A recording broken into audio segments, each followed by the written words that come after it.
Salad or Dolly, threw a great party. We all drank Bacardi, it got kinda gnarly. We're light as a feather, we're tougher than leather. Together we're weirder together. Welcome to Weirder Together. I am Ione Skye. And I'm Ben Lee, and we are your favorite parasocial relationship that you turn to in this turbulent world for a cozy, wholesome, yet somewhat dangerous vibe. Exactly. How is that? It's not a beautiful very good catchphrase. It's okay. It's all right. That's a catchphrase if I ever heard one. But I have been loving. It does feel like the pod is growing, and we are bumping into people all the time. Beautiful babies are approaching in the wild. And the other day, like 3 different people came up to me, and it was so sweet. I wrote down one, Ben and Caplan outside the Abercrombie. Mm-hmm. But how lovely. I know. It's a feeling of like natural, I don't know, it's like organic growth, which is a good thing. That's really good. I love it. I love it. How you been this week, babe? I've been better than I've been a few weeks ago. Really? Yeah. Can I pull something off your forehead? Yes, please. Done. It's gone. Thank you. Piece of granola. Granola? Yeah. Oh, I wish I had granola. That sounds good. So you've been better than you've been in a long time? Let's say it's granola. Okay. Less people think I don't know what else. Yes, granola.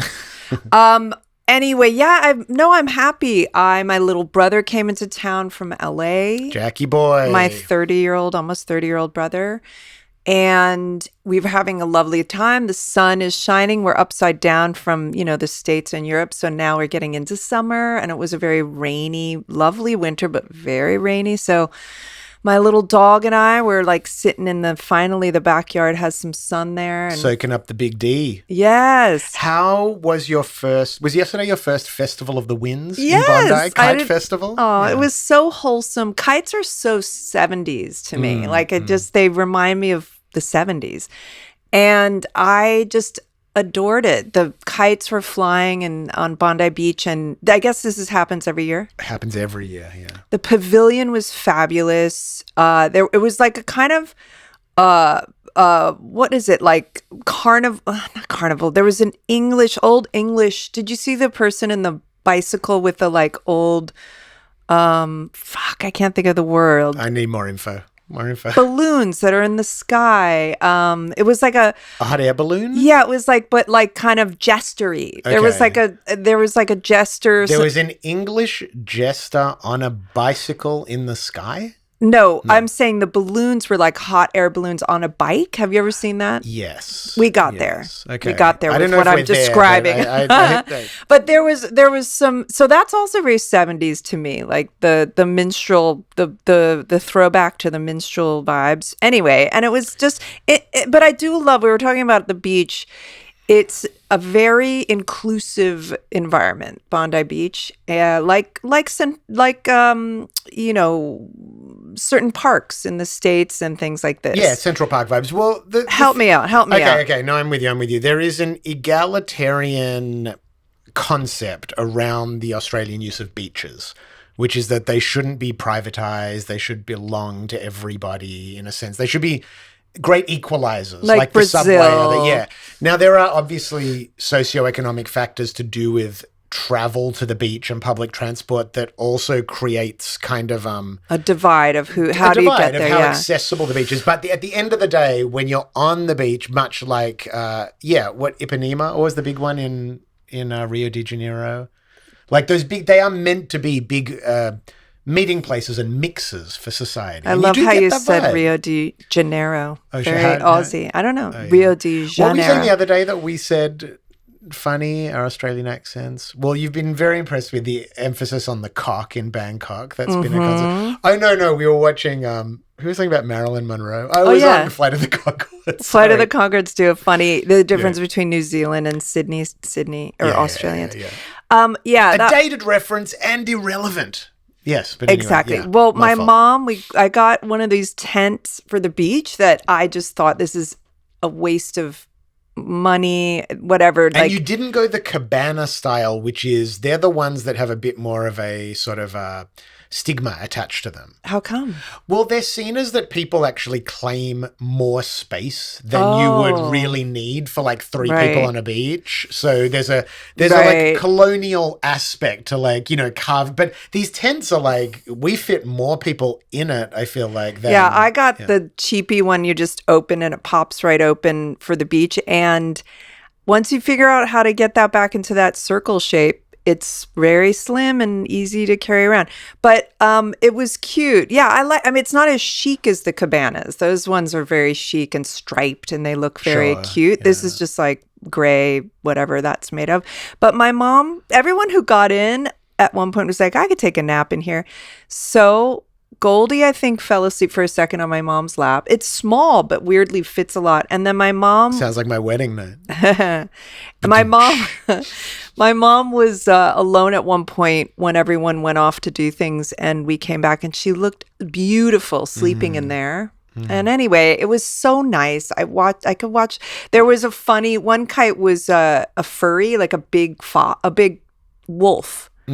Which I still don't really understand the furry world, but I enjoyed the jellyfish ones. There's a lot of shark kites. Some good kites. I like the jellyfish, like really zoom around in the sky like a real jellyfish. Anyway, it was a wholesome day. But now just to backtrack for a second, I did film a video of your mum sleeping. Yeah. And a beautiful video. You said she looked gorgeous, but we have been tackling issues of consent and photography in our household. And I wondered if you could paint the picture a little bit for us. Well, because Goldie, you know, if you have kids of a certain age, when they get a little older, they don't want you to post. And there's a lot of dialogue around filming children and all of this. Even Sally Mann, who I adore, you know, she did a lot of pictures of her kids. And one claims as an adult she didn't mind. I mean, I love Sally Mann. I'm sure it's controversial, but just asking consent, because when kids become teenagers as well, they don't. And a mother will take a horrible picture of a teen. I take wonderful pictures of you, but somehow I will mess up a picture of my kids. So now take out the posting. Just how are you dealing with this? Okay, now, now I'm going to ask. I have to ask, but because Goldie said, well, if you ask. What did she say? She said, because... She said, why don't you ask? And you said... And she said the wrong answer, which was... I don't know what it was. My answer is because she'll 99% of the time say no. Yeah, I mean, you spoke like a true alpha male, like an Andrew Tate follower in a sense, that you were saying that, like, why ask consent if you're going to hear no? It's much better to just take what you want, in a sense, without anyone's consent. Yeah. But, you know, she said the truth is yesterday she let me take one picture. One picture she said no, and one she set up the shot because she actually wanted it. Breakthrough. I know. But anyway, that was sweet. And my mom is in that category because when you get to be, 80 years old, you don't want every picture. So I don't know. Also, the vulnerability of someone sleeping, like, I'm not going to post that. Also, what do you think about this, the morality around this? So someone sent me this photo shoot of my brother and Kirsty. My brother's used to be married and has a beautiful, wonderful daughter, Violet, with Kirsty Hume. They did this killer photo shoot in England for Vogue. And I was going to post it because, Kirsty turned 50, which is unreal. We have the same birthday, September 4, but I'm 5 or 4 years older. 5 years older, but same birthday. Anyway, so I wanted to post it, but it's like Dono's remarried. So it's not very polite to post pictures of someone who's currently married again, of them and their ex. Right. It might be hurtful or something. Yeah. Because I wanted to, but then I was like, I'm not going to do that. Because it's like, I don't know. That's a consent thing. I would have to ask or just not do it. No, I don't think it's consent because I think anyone would say, yes, it's fine, but they might emotionally not be comfortable with it. Probably, right. Unless my brother was like, yeah, don't. Or in any case, that's another. You jumped on a live stream with your brother and Amit Zappa the other day on YouTube. We were just tuning in and they said you can do callers can call in. And oh my God. That was so fun. Amit and his old friend who I know, and I'm going to blank on his name, but he's terrific. So Amit Zappa has this podcast show, and my brother was on it and I was watching it live, and they have a thing where they call in with your saddest song that makes you cry because they changed different, prompts for people to call in. And I called in because I wanted to jump in because it was like nostalgia overload, which I love nostalgia. We were having a really interesting conversation about it when it tips into like not enjoying your present life. And that's a problem. We were talking about the Douglas Copeland quote. He wrote the book Generation X, that he has a chapter called Nostalgia is a Weapon, which is a great line. And it really was about how the 60s being held over our heads of our generation was actually a form of aggression. It's a form of cultural aggression. If one generation presents the idea to a younger generation that all the best things have happened, that you guys are basically cursed because of the era you live in. Now, a lot of people our age are doing that to their kids about, before phones, everything was so perfect. You could go out, have a good time. It's not a very nice thing to do when you're trying to give a generation self-esteem and hope. Yes, yes. I know. It was funny. My mom did a post of Wilton Place, my house, and it said like better times. But at first I thought, oh, that's so sad. Like better times, that was before all her grandchildren. That was before my little brother, But I realized it was during lockdown. Yeah, you got your algo fed you some old bullshit there. Yeah, and I realized she was just referring to better times because it was like a group shot of all these people like around a brunch. I think she meant back when we can all like hang out together before the lockdown. In any case, so that's appropriate nostalgia because there was a specific thing going on in the world. And of course, if something happens, like if you get old and it's hard, to move around. You just think, oh, that was nice, but that's inappropriate. So, Amit and Donna. Yeah. So that was also appropriate because Amit and my brother were like talking about old stories. And I just was like, ooh, I got to get in there. I'm all the way in Australia. They're in LA. So I jumped on it. It was so nice. I loved it so much. I always loved being around my brother and his friends. I mean, Amit was also my friend, but I just love, I guess what I could say is a group of friends, but I always love my brother and the boys. Do you find it emotional watching friends you've known since you were a kid aging?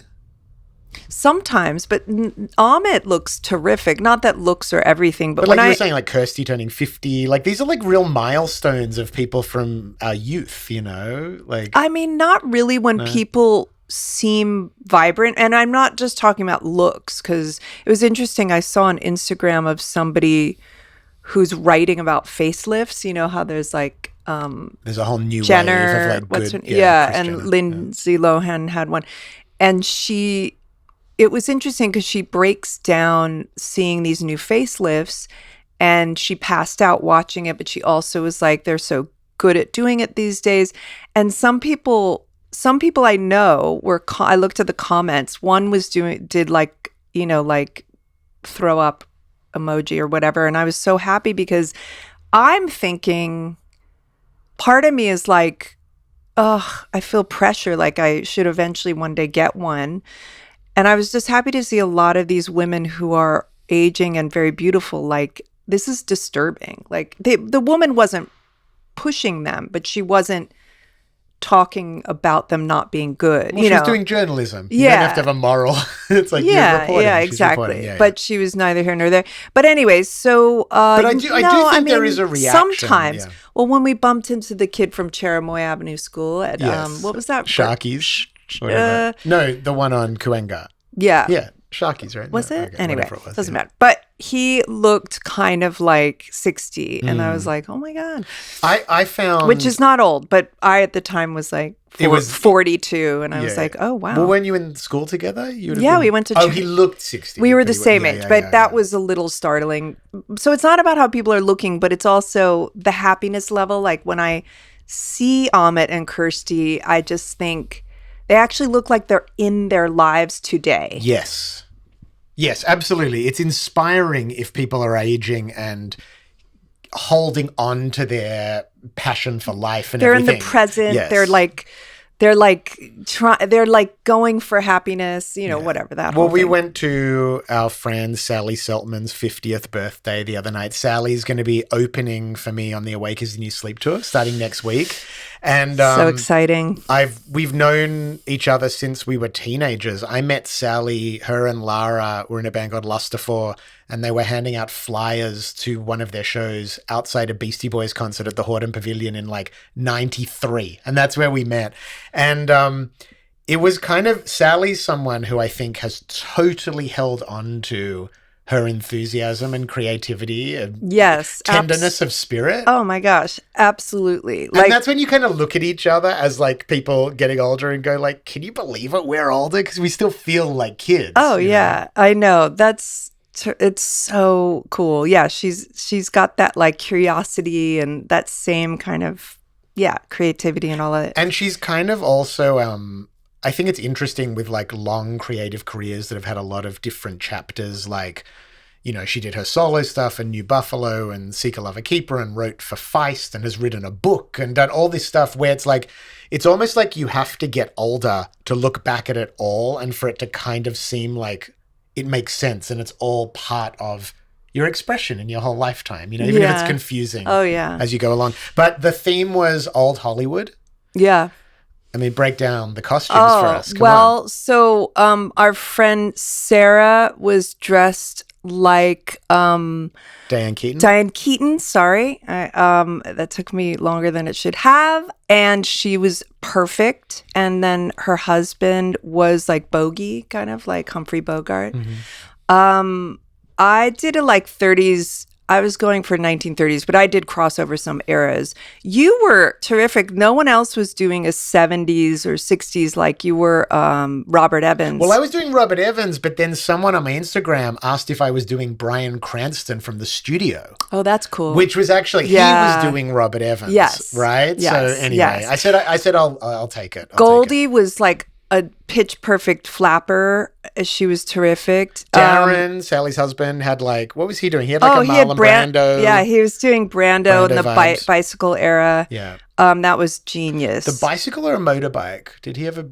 No, I'm just thinking I don't associate Brando with cycling, but I wouldn't have associated Kraftwerk either with it. And there's people do develop fascinations with cycling. Yeah. No, it was a motorcycle. Yeah. And then there was I don't know. It was really terrific. What were some of the other ones? Yeah, Sally was like Marilyn Monroe. Yeah, really good, really fun party. Happy birthday, Sally, my September 11th. And her buddy. brother. And she's coming on the pod, I think, next week. Oh, terrific. So yeah, her fun. brother and her sister-in-law hosted at their beautiful house. And he was did like just a terrific speech. I loved him. It made sense that he was so likable because this is a good family there. Likable family. I met Laura Mar-Atkin's mom for the first time. Yeah, Heather the hairdresser. Yep. And I got sent a lot of our Rick Rubin little clip went a bit viral last week, and I got sent by 5 different people a clip of Tom Petty talking about working with Rick and saying how Rick tried to talk him out of saying, his song, "You don't know how it feels to be me," that bit, like trying to take that "to be me" part out, saying it was arrogant. Now, I understand why everyone sent it to me because we're having a critical reappraisal of the Rick Rubin, style of production, but I didn't find anything about this clip. Like, I actually thought Rick was sort of doing his job by challenging an artist on lyrics. Well, you said Rick Rubin usually doesn't challenge that much. Well, Rick's sort of a bit notorious for just sort of chilling out, like hanging out. But I thought this was I don't know. I didn't find this to be particularly offensive. Like, I do think there's a difference. What I was talking about was a little bit more to do with the space he positions himself in, the authority he positions himself in, rather than the nature of the actual critiques. Like, I think producers challenging artists is probably like underutilized. I think we need a little bit more of it. Well, it's a good story. It's a good clip to just show those kind of amazing moments when something that hit almost didn't hit. I think that's a cool story. I think that's it. I think the point that Tom Petty's making is no one knows better than the artist what they need to be doing. And particularly that song, the message of it is, you don't know how it feels to be me. Mm-hmm. There was something about that that does symbolize how easy it is to have your voice and your artistic vision sort of overtaken by someone else in a position of authority. So I appreciate it. And beautiful babies, send us, if you're inspired by the conversation, send us clips, send us thoughts. Like, I view it as like it's part of my own cultural education, is kind of like talking about things on the pod and then people sharing them with me. And I've been going through a lot of that. I love that. No, that was a really cool thing that people sent. Something else that was sent, a recommendation that was sent to me from Ian Rogers. We were talking about the anti-immigration protests in Australia, the far-right protests. And Ian recommended this book to me. It's a graphic novel. Bryan Caplan is an economist in America, and the book is called Open Borders, The Science and Ethics of Immigration. And it led me down a really interesting, not rabbit hole, but like a learning process about immigration, because there's so much scare tactics. Oh, it's a graphic novel, by the way. It's a graphic novel. Yeah. It's a graphic novel, but it's about economic theory. Right. And so it's really cool because to people like me who have no basis of understanding. Education, well, a basic understanding. You have no understanding. But I have no education. No, but this is, educate. And that's such a problem. Can I just interject? Please. When there's a lack of education, Yes. like whatever you feel about vaccines or anything, people stop when they think their gut registered something, and they just sort of glom onto this one thing that makes them feel better for some reason or something. And being educated, like you told me one thing already, that immigration is good with countries that have low birth rates. Yeah, which is basically, Japan, China. Australia without immigration would have a declining population. So immigration has been the key factor in the boom of Australia's economy. So it helps the economy, and also old people have someone to take care of them. Well, that's true too, like healthcare workers and stuff. But then from here, Greg Kaplan, another friend and beautiful baby, and also economist, recommended I listen to a podcast, the Joe Walker podcast. And it was an interview with Abul Rizvi, and it was called Inside Immigration. I'll put a link to it on the Substack. But basically, what's so interesting about it is that both of these sources, Open Borders and the Joe Walker podcast. I'm so sorry. I think you're right in my camera the whole time. Let's read it together. I'm like so psyched to read it. I forgot it was a graphic novel. I'm like so psyched. But one of the things that's become really clear is that when you listen to immigration experts talk about immigration, they don't really have a political agenda. They're just talking about how you keep an economy and the quality of life growing. And it seems basically unanimous that there is no economic argument against immigration. There is all the arguments against immigration are based in xenophobia and racism. And in some ways, I think that's what, with the anti-immigration protests, I think what became really clear about them was they were far right protests. Right. They were using this as like a scare tactic, but it wasn't really about immigration because there is no solid argument that against immigration. Well, I would say when people are very unhappy and they're protesting and blaming a culture, if I were a government, I would say, well, let's help this group of people if they want better jobs or whatever. I just feel like kicking people out, I don't know. I just feel like it's a lot of people who are afraid and they're maybe not doing well and they're seeing, inflation and job loss and this and that, and they're blaming people. But, anyway, I just feel like I wish that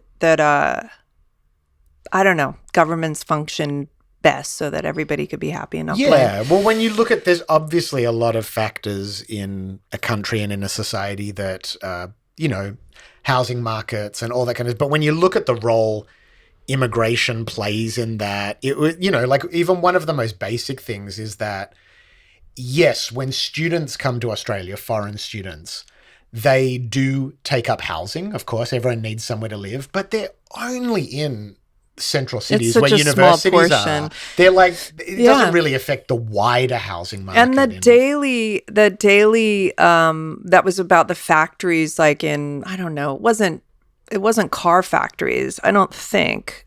But there's that kind of thing. Well, people from Mexico and South America are taking all the jobs from the white dudes and women working in the factories. But then they did a deep dive, and it was like, that wasn't really the case. Like, not only didn't kind of the white people they didn't really want to work there anymore. Right.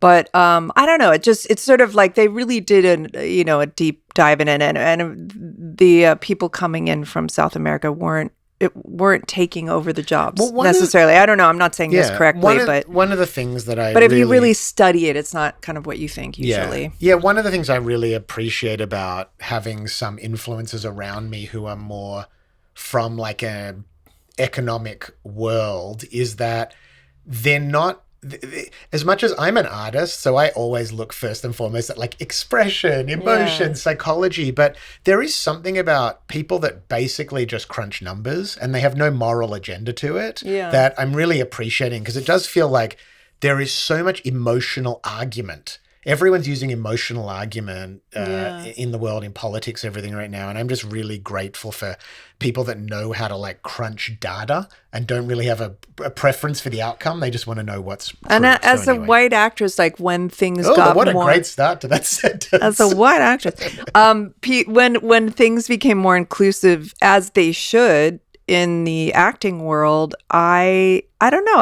I was all for it. Like, I didn't think my roles were going to be taken away. I just sort of also like, it's always going to be unfair anyway. And there's a lot of roles, and, I don't know. I don't think a lot of people were upset, but I think some people probably felt worried that now your roles would be taken away because it was going to open up to different having more diversity in Hollywood. But anyway, there's different ways but I'm lucky or something or other. I don't know. So you know what I heard today? Lilith Fair, right? Legendary all-female festival from 90s, early 2000s. I forget when exactly. There's a documentary that's just played at the Toronto Film Festival. And Sarah McLaughlin said she would be open to reviving Lilith Fair if someone like Olivia Rodrigo would take the reins of the festival. Great. And I just thought that was so cool, because we're big on Olivia Rodrigo. She seems like one of the few young pop stars who actually has her head screwed on really straight. Bizarre-Vark OGs here. Oh, you know what I mean? We watched her back at it. But I've been really impressed with her, and I think she's really carved her own path. And I think Sarah McLaughlin saying that is exactly right. She's exactly the right type of person to, reinvigorate that brand. Yeah, and it's such a time for female artists taking over. Totally. I got another thing I wanted to show you was, I pre-ordered this book several months back, and it's a book of Daniel Johnston's art, and it's amazing. It's come out through Rizzoli. It's a collection of just all of his drawings, sketches. There's testimonials from people. Lana Del Rey wrote the opening, and it just made me reflect on Daniel Johnston, like the lingering power of what he offered as an artist. Like, I remember first hearing him in like 1992, Speeding Motorcycle, him and Yolo Tango on the radio, and it changed my life. And he's one of those artists who changes people's lives. I feel like everybody who knows him probably has that story of hearing the Speeding Motorcycle song. Someone would say, oh, you have to listen to this song, and giving in the context. And the opening of the Yolo Tango, what's his name? The guy who recorded it, whoever the musician was, Daniel Johnston's in a mental institution, and so they're recording it, but he starts singing right away, and you hear the guy from Yolo Tango go, oh, okay, we're recording.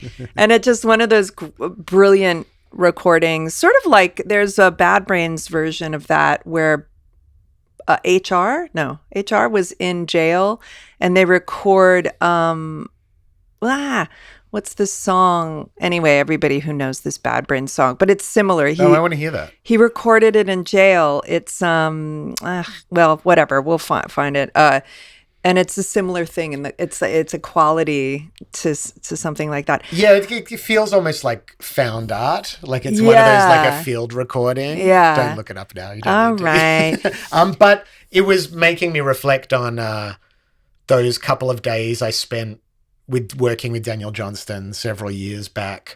I put together the band for his LA shows, and it was Joey Waronker on drums, who's now playing with Oasis, Mike Watt on bass, Guy Blakesley on guitar, Maria Taylor on piano, and me on acoustic. Oh, and heaven. it was incredible. It was but we rehearsed without him, and then I'd never met him before.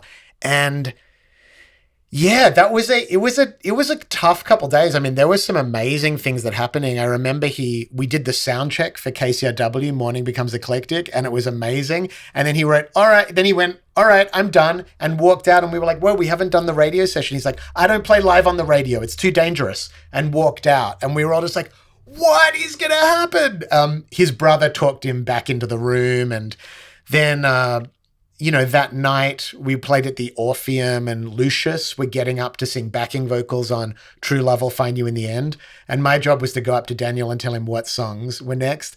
And I walked up to him and was like, okay, Daniel, True Love Will Find You in the End. And he turned to me and goes, I hate that song. And just flicked the page. So I had to walk up to Lucius and go, Daniel hates that song. We're not playing it. And they went, okay.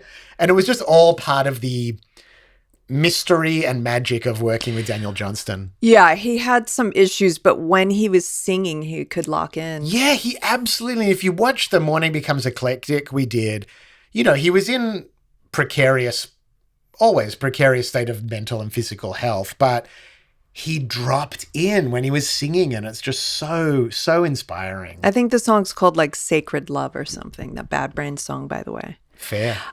Yeah, that was really incredible, that whole thing. And Mike Watt, you guys were rehearsing in our living room in LA, and I remember Mike Watt showed up with one of those sort of nylon, like an bright orange nylon jacket.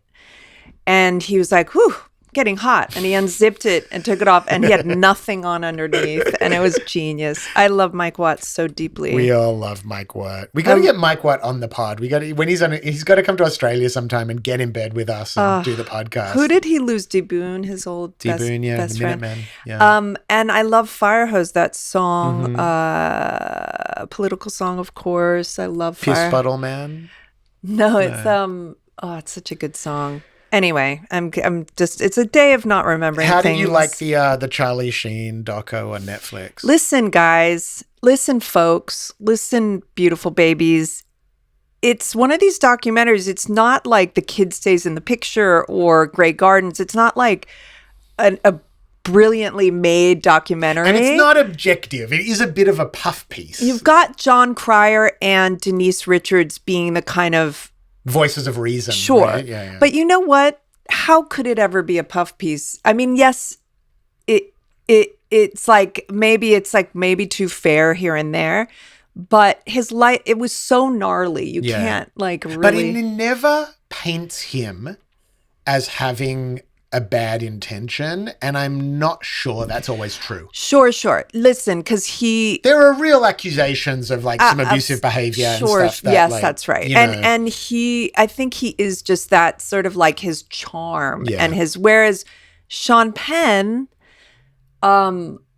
like comes across as Sean Penn, if you know what I mean, and Charlie Sheen. It's just like he's just one of those people that like could get away with a lot. What did we say? We said like he's so charming. We were saying Charlie Sheen seems like a really smart guy pretending not to be, and Sean Penn seems like not the smartest guy pretending to be. I mean, anyway, I don't know. I'm sure Sean Penn is very smart, but yeah, Charlie Sheen is clearly a wordsmith. But yeah, I thought this documentary was really amazing. I especially appreciated when he speaks about a couple spoilers. So if you're watching, just skip ahead 2 minutes. We're going to mention a couple things from it if you don't want to know them. But I just want to warn people that. Okay. Yeah, there's some spoilers. But when he's HIV positive and he speaks about how he got it by sleeping with men. Mm-hmm. And the way he talks about it, I appreciated so much because he has no regret. He completely like it does the way that when like, I don't know if it's exactly the way, but when Princess Diana sat with people with AIDS, and all of a sudden it did so much because everyone was so afraid of it, and just everyone, just like they were people just not even put down, what's the word? Just like demonized anybody in that situation, and she made it more human and like whatever. So the way he talked about it was very, I don't know, I just like healing. I don't know. It was just very like normal. So and wait, let me ask you this. I thought I appreciated that so much. He talks a lot about his bisexuality sort of rearing its head on crack. Do you believe, like, take Charlie Sheen out of it, you do hear this a lot. People are like, I was so high, I didn't know what I was doing. Do you believe that? Or do you think people's like true, like sometimes when people get into altered states, their like real self comes out? Or do you think altered states can turn you into something you're not? Well, undoubtedly, like someone really drunk might get really violent and do something really stupid. Mm-hmm. So I wouldn't necessarily say right, but does the that mean stupid part is something you might not do, and also having your faculties altered, of course, if you drink is not your true state because but sure, you take a few people and some really drunk might get in a fight and some won't. So you'd say, well, the ones who did have that inner rage. I don't know. I think he had an inner bisexual person. I mean, that's the thing. It sounds like he sort of doesn't blame the bisexuality on the crack. I don't think he really did. And if it came across that way, the remedy to that, because I think that that's a dangerous thing maybe to say because it would put down bisexuality.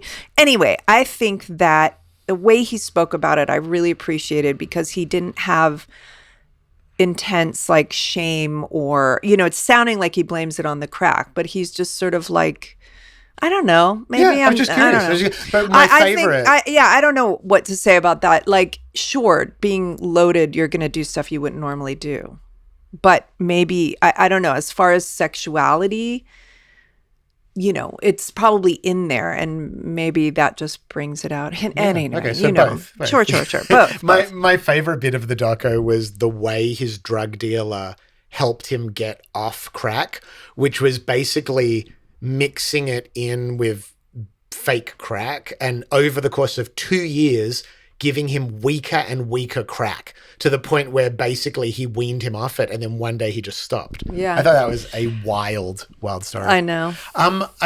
Before we wrap up, I wanted to chat for a second about my single, The Fall of America. Yes, please. I've been really emotional and grappling with my personal relationship to America without centering myself in the drama of what's happening over there, because obviously there's people much more affected in very real ways. If you're a woman or a gay or a trans person or a person of color and your rights are being eroded, it's really devastating. But as someone that lived for, I think, 30 years in America and it touched a lot of my own sort of fantasies and aspirations and hopes and dreams on America, it's been really heartbreaking watching it happen. And when we were in Bangkok, I just started to feel like I wanted to write about it. And I didn't even know what that meant exactly, but I started writing this song. And The Fall of America to me is not about the American empire collapsing, but it's really about the cultural freedom and cultural aspiration that like American art and film and music like brought into my life and made me, I don't know, it just made me who I am today, and how grateful I am for that, and how sad it is to think that the current culture is less fertile for radical free thinking artists and stuff. So anyway, I wrote this song. It's coming out today. Hopefully I'll put it in the link to the show notes. And it just really came from my heart. And you came when we recorded it. Oh yeah. I love filming you. That was great. Yeah. I mean, I think, it's so what? Painful. Sorry. Sorry. I'm just, I'm not used to having bangs, especially curly bangs. Yeah, I do think that the 1%, it's affecting every industry. But I think art sometimes comes from out of bad times as well. And there's always going to be good. I feel kind of hopeful about film and music. But of course, when only the wealthy can do it, that's not good. And I think like the time when I came to America, like I moved in 96, and I can now look back and I realize that I had a total fantasy of America based on what was happening in music culture. Like the fact that like Lollapalooza and like, I don't know, like rap bands and rock bands were collaborating and Kurt Cobain was wearing dresses and all this progressive movement and forward thinking politics. I just thought that's what all of America was like when I moved. Yeah. And so it's been a progressive rude awakening over decades to realize like there's a lot of other stuff going on in the country. Yeah. And it just sort of narrowed in that once Trump didn't get accepted into the entertainment industry, it got even more like we were the progressive, dangerous progressives.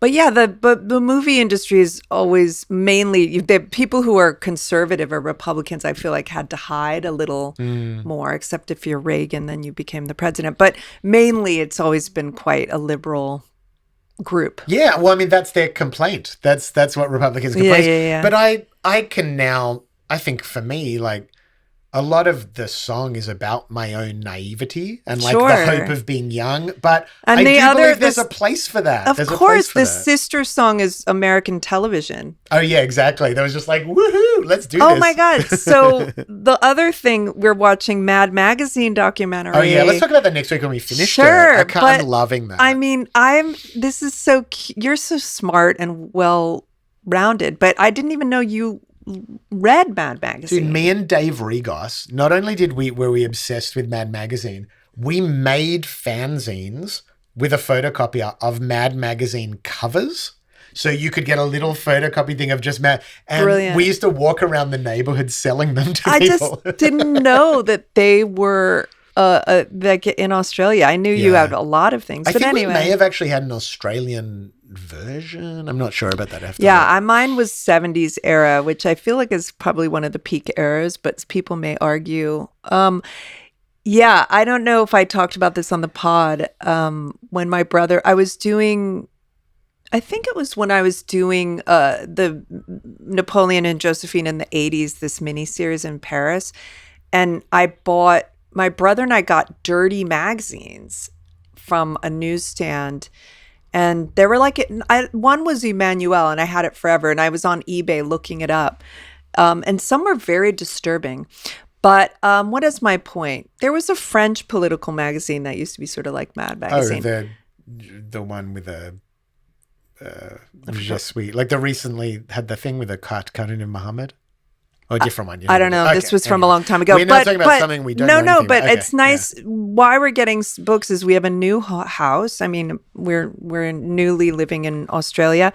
And I'm sort of, talk about nostalgia. I'm kind of like looking to get books and magazines and, comic books that I had just to kind of like fill the house up with that. The coziness. Yeah, man. Well, Awake is a New Sleep tour starts next week or the week after, but come along. Tickets still available. Very excited for these shows. It's going to be so it's good. Gonna be really good. And Say Everything, you can still listen to it on Spotify too. People aren't realizing that. The audiobook is up on Spotify, so it's really good. Enjoy. We love you, beautiful babies. Love you, beautiful babies. Sorry I forgot so many things today, but it's the thought that counts. It's the thought, the lack of thought that That's counts. That's why people listen to podcasts, for vague intimations of information. What is that? Lots of snapping, looking up on the phone. Together we're weirder together.